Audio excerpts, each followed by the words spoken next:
सभी विद्यार्थियों को नमस्कार। अपने एक YouTube चैनल पर आपका स्वागत है, अभिनंदन। हाँ, तो विद्यार्थियों, आज हम कक्षा 12th विषय राजनीति विज्ञान से एक महत्वपूर्ण टॉपिक देखने जा रहे हैं। तो आज की हमारी कक्षा रहेगी 12th, विषय रहेगा राजनीति विज्ञान और आज का हमारा टॉपिक रहेगा राष्ट्र निर्माण की 3 चुनौतियां।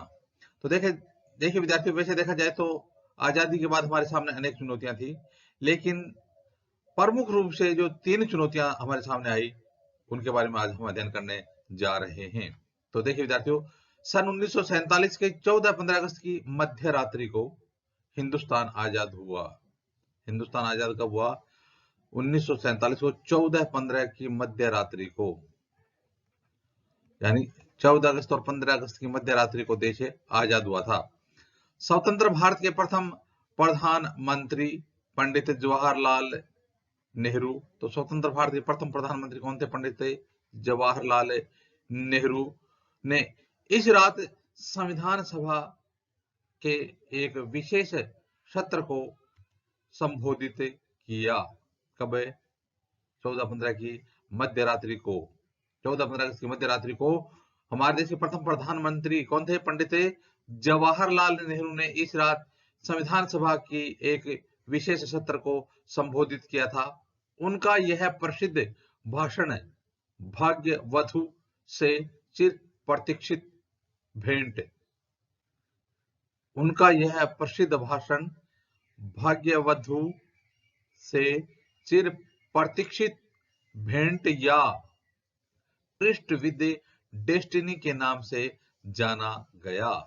तो पंडित जवाहरलाल नेहरू ने 14-15 अगस्त की मध्य रात्रि को जो भाषण दिया था, उस भाषण को किस नाम से जाना गया? भाग्यवधु से चिर प्रतीक्षित भेंट या ट्रिस्ट विद डेस्टिनी के नाम से जाना गया। आजादी के तुरंत बाद राष्ट्र निर्माण की चुनौती सबसे प्रमुख थी। तो आजादी के बाद राष्ट्र निर्माण की चुनौती सबसे प्रमुख थी। आजादी के तुरंत बाद कि राष्ट्र निर्माण कैसे हो, यह चुनौती हमारे सामने प्रमुख चुनौती थी। नए राष्ट्र का निर्माण किस प्रकार से किया जाए, तो राष्ट्र निर्माण की चुनौती सबसे प्रमुख चुनौती थी। हाँ, तो विद्यार्थियों, अब देखते हैं राष्ट्र निर्माण के लिए कौन कौन सी प्रमुख चुनौतियां थी, उनके बारे में अब हम आगे अध्ययन करने जा रहे हैं। नए राष्ट्र निर्माण की 3 चुनौतियां, कौन कौन सी 3 चुनौतियां थी?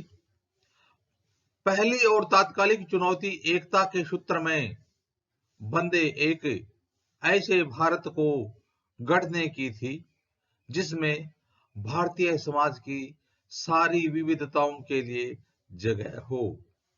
पहली और तात्कालिक चुनौती एकता के सूत्र में बंधे एक ऐसे भारत को गढ़ने की थी जिसमें भारतीय समाज की सारी विविधताओं के लिए जगह हो।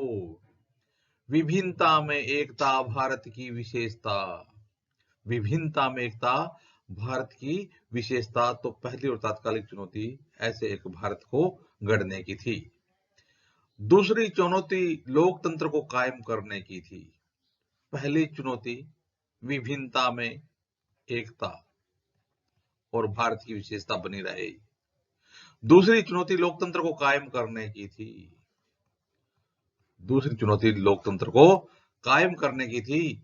इसके लिए यह जरूरी था कि संविधान से मेल खाते लोकतांत्रिक व्यवहार बर्ताव चलन में आए। तो इसके लिए यह जरूरी था कि संविधान से मेल खाते लोकतांत्रिक व्यवहार बर्ताव चलन में आए। तो इसके लिए लोकतांत्रिक बर्ताव और व्यवहार चलन में आना जरूरी था। तीसरी चुनौती थी कि ऐसे विकास की जिससे समूचे समाज का भला होता हो, न कि कुछ तबकों का। और तीसरी चुनौती थी ऐसे विकास की जिससे समूचे समाज का भला हो, न कि कुछ विशेष वर्गों का भला हो। पूर्ण समाज का भला होना ही तीसरी सबसे बड़ी चुनौती थी। इसमें असली चुनौती आर्थिक विकास तथा गरीबी के खात्मे के लिए कारगर नीतियों को तैयार करने की थी। तो इसमें असली चुनौती आर्थिक विकास तथा गरीबी के खात्मे के लिए कारगर नीतियां तैयार करने की थी। ऐसी नीतियां तैयार की जाए जिससे आर्थिक विकास हो और गरीबी का खात्मा हो। तो इस प्रकार से आज हमने राष्ट्र निर्माण की 3 प्रमुख चुनौतियों के बारे में अध्ययन किया। आगे आने वाली वीडियो में इसी प्रकार से हम राजनीतिक विज्ञान संबंधित अध्ययन सामग्री देखते रहेंगे। आप भी अपने इस यूट्यूब चैनल के साथ बने रहिए। वीडियो देखने के लिए धन्यवाद।